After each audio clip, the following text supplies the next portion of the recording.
ഷെഹസാദ് ഭാട്ടി ഭീകര ശൃംഖലയുമായി ബന്ധമുള്ള 21കാരൻ പിടിയിൽ. ഹൈലാഖാത്തി ജില്ലയിലെ രാംനാഥ്പൂർ മേഖലയിൽ നിന്നാണ് ഫസൽ ഇസ്ലാം എന്ന യുവാവിനെ ആസാം പോലീസിന്റെ പ്രത്യേക ദൗത്യസേന ഇവിടെ പിടികൂടിയിരിക്കുന്നത്. ഇത് മാത്രമല്ല, ഒളിവിൽ കഴിഞ്ഞിരുന്ന ഇയാളെ രഹസ്യ വിവരത്തിന്റെ അടിസ്ഥാനത്തിൽ നടത്തിയ സംയുക്ത തിരച്ചിലിലാണ് പിടികൂടിയത്. പ്രതിയിൽ നിന്ന് രാജ്യവിരുദ്ധ പ്രവർത്തനങ്ങളുമായി ബന്ധപ്പെട്ട നിർണായക രേഖകളും മറ്റ് സാമഗ്രികളും അന്വേഷണ സംഘം പിടിച്ചെടുത്തതായി തന്നെ പോലീസ് അറിയിച്ചു. അറസ്റ്റിലായ യുവാവിന് ഷെഹസാദ് ഭാട്ടി നെറ്റ്വർക്കുമായി തന്നെ നേരിട്ട് ബന്ധമുണ്ടോ എന്നും ശൃംഖലയുടെ പ്രവർത്തനങ്ങളിൽ ഇയാളുടെ പങ്ക് എന്താണ് എന്നും കണ്ടെത്തുന്നതുമായി തന്നെ ഇതിന് വിശദമായി ചോദ്യം ചെയ്യാൻ ഇതുമായി ബന്ധപ്പെട്ട് ചോദ്യം ചെയ്യൽ ആരംഭിച്ചിട്ടുണ്ട് എന്നതാണ് വ്യക്തമാക്കുന്നത്. ഇതോടുകൂടി തന്നെ ആസാമിൽ മാത്രം ഷെഹസാദ് ഭാട്ടി നെറ്റ്വർക്കുമായി ബന്ധപ്പെട്ട് അറസ്റ്റിലായവരുടെ എണ്ണം 4ആയി മാറിയിരിക്കുകയാണ്. ജൂലൈ 25-ന് ദുബ്രി, ചിരാഗ് എന്നീ ജില്ലകളിൽ നിന്ന് ഇതേ ശൃംഖലയിലെ 3 പേരെ ഇവിടെ അറസ്റ്റ് ചെയ്തിരുന്നു. ഇവരിൽ നിന്ന് ലഭിച്ച വിവരങ്ങളാണ് ഇപ്പോഴത്തെ അറസ്റ്റിലേക്ക് അന്വേഷണ സംഘത്തെ എത്തിച്ചിരിക്കുന്നത് എന്നതാണ് പോലീസ് പറയുന്നത്. ഇതോടുകൂടി തന്നെ ആസാമിൽ ഒഴിഞ്ഞുകിടക്കുന്ന ഭീകര ശൃംഖലയുമായി ബന്ധപ്പെട്ട് കൂടുതൽ കണ്ണികൾ പുറത്തു വരാനുള്ള സാധ്യതയാണ് ഉയർന്നത്.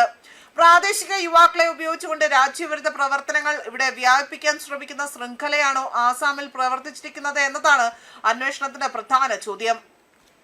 ബോംബാക്രമണങ്ങൾ, ഗ്രനേഡ് ആക്രമണങ്ങൾ, ഇത് ലക്ഷ്യമിട്ടുള്ള കൊലപാതകങ്ങൾ തുടങ്ങിയവയ്ക്കായി തന്നെ രാജ്യത്തിന്റെ വിവിധ ഭാഗങ്ങളിൽ പദ്ധതികൾ ആസൂത്രണം ചെയ്തിരുന്ന ശൃംഖലയാണ് ഷെഹസാദ് ഭാട്ടി നെറ്റ്വർക്ക് എന്നതാണ് അന്വേഷണ ഏജൻസികളുടെ കണ്ടെത്തൽ. ഇതിന്റെ പശ്ചാത്തലത്തിൽ ആസാമിലെ പുതിയ അറസ്റ്റിന് ദേശീയ സുരക്ഷാ തലത്തിലും അവിടെ പ്രാധാന്യമേറുകയാണ്. ഒരാളിൽ നിന്ന് 3 പേരിൽ നിന്ന് ഇപ്പോൾ 4 പേരിലേക്കാണ് ഇത് എത്തി നിൽക്കുന്നത്. അറസ്റ്റുകളുടെ എണ്ണം ഉയരുന്നതിനോടൊപ്പം തന്നെ നെറ്റ്വർക്കിന്റെ വ്യാപ്തിയും അന്വേഷണ ഏജൻസികൾ പരിശോധിച്ചു വരികയാണ്. ആസാമിൽ നിന്ന് രാജ്യത്തിന്റെ മറ്റു ഭാഗങ്ങളിലേക്കും ഈ ശൃംഖലയ്ക്ക് ബന്ധമുണ്ടോ? കൂടുതൽ ആളുകൾ ഇതിന്റെ ഭാഗമാണോ? വിദേശത്തു നിന്ന് ഇവർക്ക് നിർദ്ദേശങ്ങളോ സാമ്പത്തിക സഹായമോ ലഭിച്ചിരുന്നോ തുടങ്ങിയ നിർണായക ചോദ്യങ്ങൾക്കും അന്വേഷണത്തിൽ ഇവിടെ ഉത്തരം തേടും എന്നതാണ് വ്യക്തമാക്കുന്നത്.